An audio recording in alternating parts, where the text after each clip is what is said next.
Well, if you hadn't noticed, I've waited for the entire update 47 PTS to finish and even then some before updating my solo 1-bar stamina Nightblade build for ESO. I'll be honest, I was worried about how this build was going to turn out due to the recent changes to Merciless Resolve, but I think I found something even better. This skill builds up faster than Merciless Resolve, costs almost nothing to cast, so it's great for sustain, and it hits as hard as Killer's Blade without even being an execute. So yeah, it's pretty insane.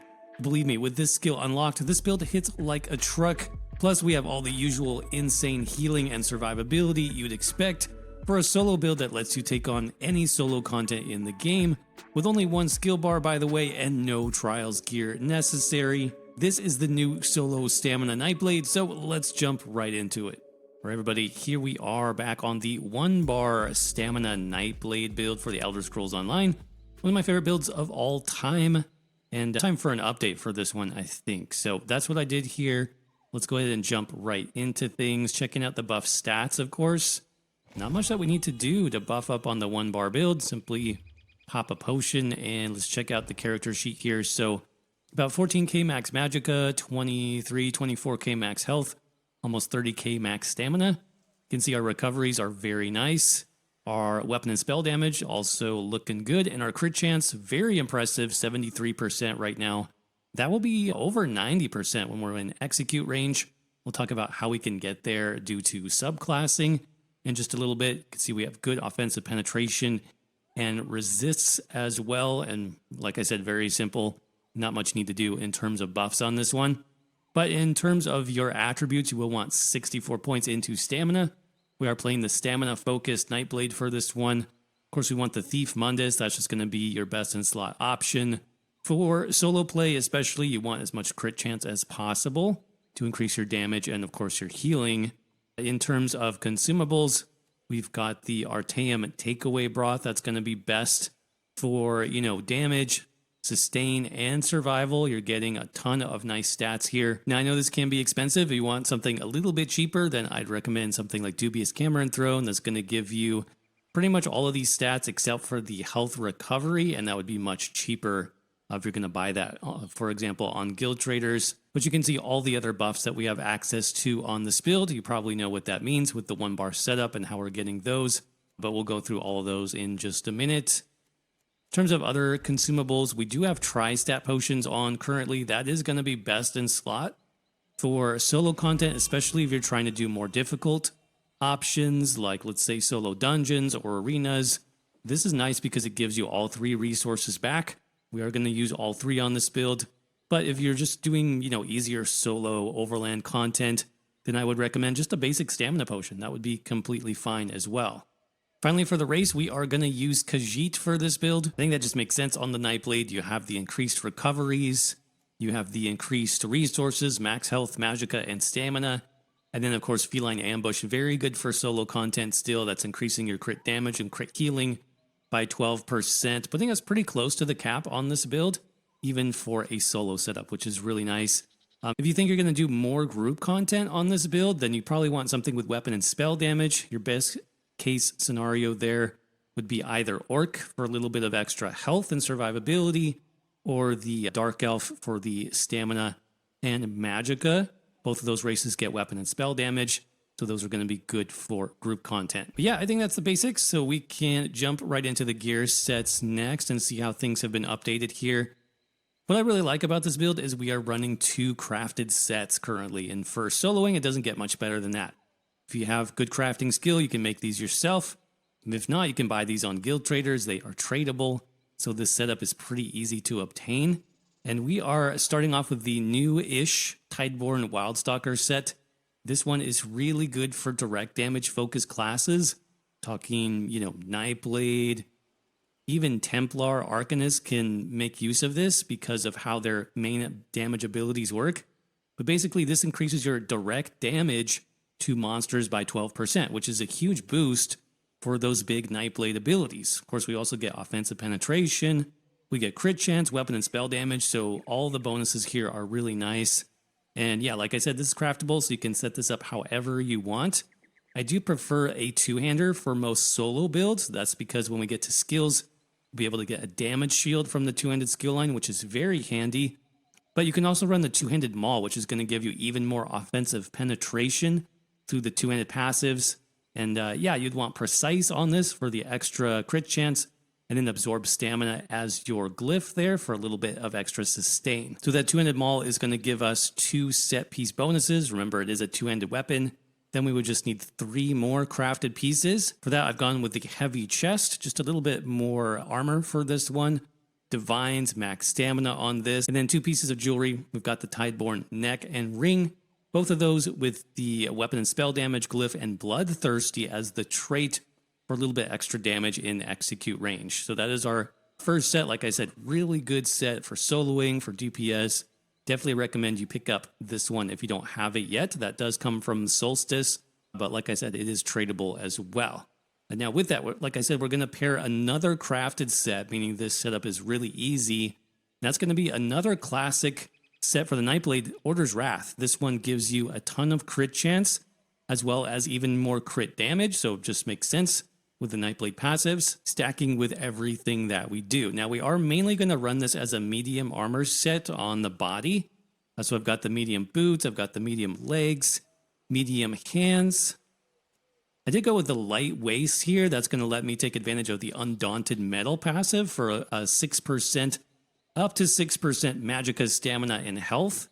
Once you have that maxed out, so that is nice. You can do that with the waist. And then a medium shoulder piece. And again, all divines here, all max stamina as the enchant. That's the second 5-piece set. As you'll notice, they're both kind of more offensive sets. I think we have enough survivability and enough healing with the Nightblade class that we don't need really a defensive set, but I will give you one option for that in just a minute.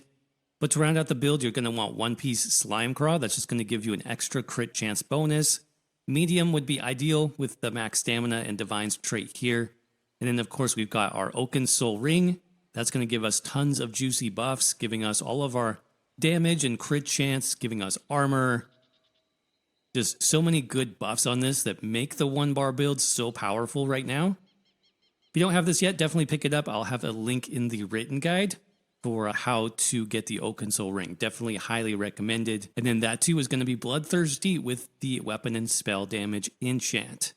Now I did mention what if you want to be more defensive, if you don't want to go all out glass cannon, then you can run a defensive set, probably something on the body. In this case, you could run something like Hexo Sword. That's also a medium armor set, so it's going to pair really nicely on the Stamina Nightblade. Still gives you pretty good offensive stats with crit chance and weapon and spell damage. But then it's going to give you that big damage shield there for the 5-piece set bonus. So, and that procs automatically off your critical damage, which you're doing all the time on the Nightblade. So that's just kind of an easier option if you want less damage but more survivability. Check out Hexo Sword. You can do 5 pieces on the body there. Super easy. Quick side note here. I totally forgot to mention the monster set. You're going to want to run 1-piece monster set, obviously. With the Mythic and the 2 5-piece sets, you have 1 piece left over. Probably the easiest option is going to be Slime Craw. Pick that up with medium. That's going to be ideal for your armor.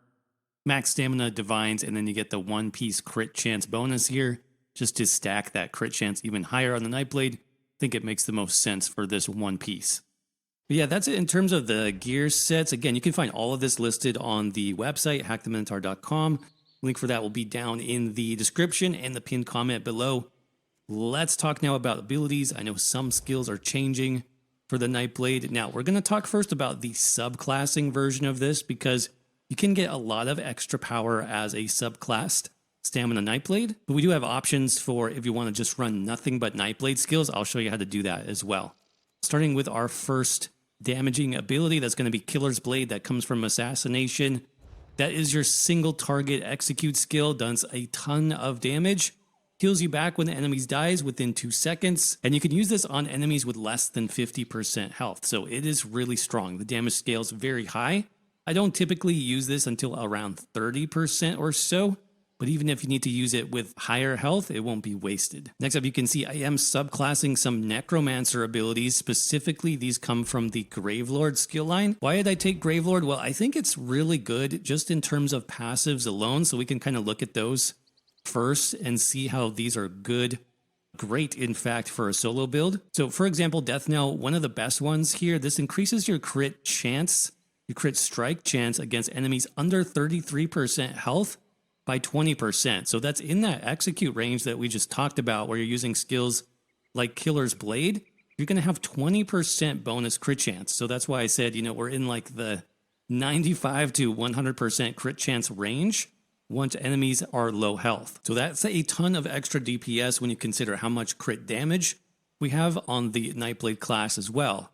Now, in addition to that, we have bonus spell and physical penetration while a Gravelord ability is active. And we're going to have one active all the time. So that's an extra 3k penetration.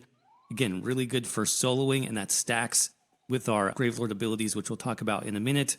We do have some bonus damage over time effects. We really only have one that we're running, so this isn't a huge deal, but a little bit of extra damage is nice. But yeah, you can see how these passives pair really well with the Nightblade passives, which are also, crit chance and crit damage focused. Now, in terms of abilities, particularly for playing solo, Unnerving Boneyard is really, really good.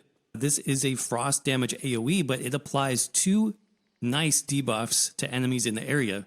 Number 1, Major Breach, that reduces enemy armor by about 6,000, so that's really helpful when soloing. Plus Minor Vulnerability, that causes your enemies to take up to 5% more damage. Yeah, this is just like the ultimate AoE debuff in terms of armor and damage taken. So this will increase your DPS a lot when you're playing solo. We've got Surprise Attack, that's back in Assassination. This is just your bread and butter DPS skill. You want to use this as much as possible, and then we're combining that with Relentless Focus. Now, this has gotten some major changes in Update 47. You can see it no longer gives you bonus weapon and spell damage. Instead, they've done a couple different things. They've given it Major Prophecy and Major Savagery. Good for 2-bar builds, kind of useless for 1-bar builds that use Oaken Soul, because you get that buff from the Oaken Soul ring anyways. Also, they've reduced the cost, which means this is very cheap to cast, under 1,000 stamina on a stamina build. That's pretty insane. But for Relentless Focus specifically, this morph, you can now cast this faster. So instead of requiring 5 stacks, Focus requires only 4 stacks before you can fire off your Spectral Bow. Now, I've kept this on the skill bar for the single reason that this does insane damage. When soloing, easily, 70, 80k plus crit damage, and you can fire off multiple of these in a row. So it almost can act like a execute before you get into execute range. If you wait until you get to 10 stacks and you start firing it, your light attack weaving in between, you could technically do 3 Relentless Focus bow procs in a row, which is pretty crazy. It does do damage extremely fast. The other reason why I've kept it on the skill bar, even though I'm not getting Major Prophecy and Savagery, I'm still getting a huge burst heal, right? This is easily, 15, 20k.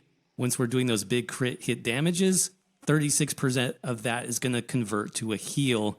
If we're in melee range, if you're playing solo, you're going to be in melee range almost all the time. So this can also be your burst heal. So no, you don't get the passive weapon and spell damage anymore, but I thought with as much damage as this was doing, it was still worth it to keep on the skill bar. And again, it's super low cost. You can stack basically 3 of these in a row, casting those back to back, and it's as strong as an execute. So yeah, definitely consider it. I am liking running it in particular on the Stamina Nightblade right now. And then of course, in terms of our ultimate here, In-Cap Strike is still going to be the best way to go, pretty much because this boosts your damage by 20% against the target for about 8 seconds. So you want to make sure you do In-Cap Strike first, be at 10 stacks of Relentless Focus, fire off 3 of those while you're light attacking, and then, that's a huge burst of damage right there. If you're soloing, you're going to want more healing, and that's why I've kept on the Siphoning skill line from the Nightblade. Siphoning is all about healing, and there's some powerful, really powerful passives here, in fact, as well. So what I'm doing for most content, I'm going to run the Swallow Soul ability from the Siphoning skill line. Now, this just gives you a ton of healing over time, basically every 2 seconds for 10 seconds. And so I'm not really using this as a spammable DPS skill. You could if you run out of stamina, but again, it's really just a 10-second heal over time that you don't have to think about. In addition, you're getting tons of really nice passives. Catalyst, for example, is giving you extra ultimate with your potion. Magicka Flood is giving you a ton of resources. I didn't show this on the stat sheet earlier. Soul Siphoning is increasing your healing done, and Transfer, even more ultimate generation. So this is just a really good soloing skill line. It's one of my top skill lines, in fact, for solo builds. Definitely recommend you throw this on with at least one ability, and that would be Swallow Soul right there. Now, one other skill that you want to consider for survival, I talked about how we do a lot of damage, especially with Relentless Focus. You don't really need an Execute if you want to be more survivable. So in that case, I would slot something like Brawler from the two-handed skill line. You could just put that here instead of Killer's Blade. And this would be reserved for like really difficult content, hard-hitting world bosses, hard-hitting dungeon bosses. You can slot Brawler here instead of Killer's Blade and get your damage shield. This does scale up. With the more targets you hit, the stronger the shield gets, up to 300%. So again, that's just kind of a flex spot there if you want more survivability. And I know I also talked about what if you don't want to subclass, what if you just want to play a pure Nightblade build. In that case, what I would do is run one extra assassination skill. You still want that major breach when you're playing solo, which you get from Unnerving Boneyard, but you can also get that from Reaper's Mark. So that's what I would run Reaper's Mark instead of Boneyard. It is single target, but it does give you the nice major berserk buff when targets die, so that's going to increase your damage even more. And it does have a longer duration, 20 seconds as well. So that would be kind of the pure Nightblade class version of the build. I'll have all of this listed in the written guide, by the way, so if you have any questions, check out the link below for all the different build setups. All right, let's do a quick rotation here so you can see how things work. Now, if you're doing the subclassing build, you're going to do Unnerving Boneyard. If not, you're going to do Reaper's Mark to get that major breach debuff first. You can follow that with your ultimate if you're ready to amplify your damage. Do Swallow Soul. You'll see that heal coming in. 11k healing every 2 seconds is absolutely insane. Just maintain your Boneyard, and then we're just weaving in light attacks and surprise attack. Go ahead and refresh Swallow Soul. As I said, when you're about 10 stacks, you can start doing that Relentless Focus. And as long as you're weaving in light attacks, you should get about 3 of those in a row. Really strong. Again, just maintain Swallow Soul for the passive healing. Boneyard for the Major Breach. Try to cast your ultimate first. I kind of messed up the order there. Ideally, you want to do the ult, in-cap strike, and then Relentless, just to amplify your damage a little bit more. We're trying to get the boss down to like 35 or so % health before we start doing Killer's Blade. We're using that. So right about here, I can switch over to Killer's Blade. And you still want to maintain Boneyard for the debuff. Swallow Soul for the health, if you need it.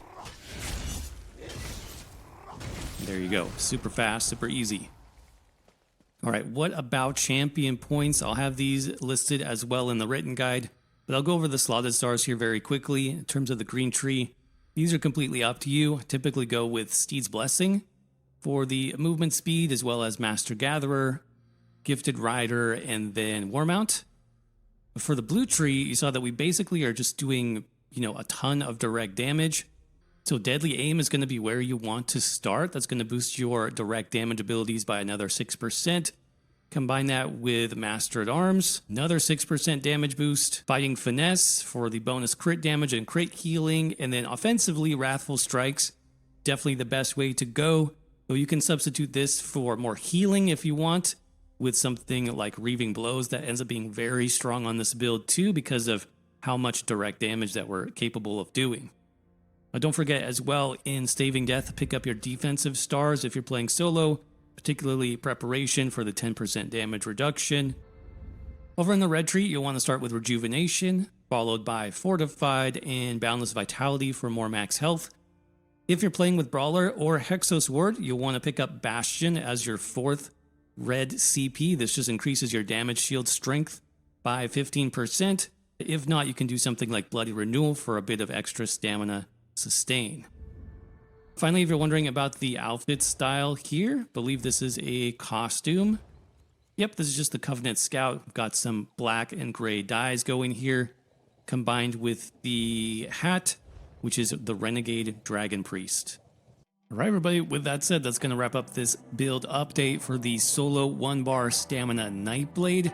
Hope you all enjoyed it, and if you did, do me a favor, crush that like button so that YouTube knows to share this video with others. It is much appreciated. Also, do not forget we have a written guide linked down below in the description and the pinned comment that'll go over all the different setups I talked about, subclassing, non-subclassing, skills, gear, champion points, it's all there. So definitely check that out when you get a chance. Other than that, expect to see more build updates soon, and thanks again for watching. I hope you're doing well, stay safe out there, and I will see you around in the next video.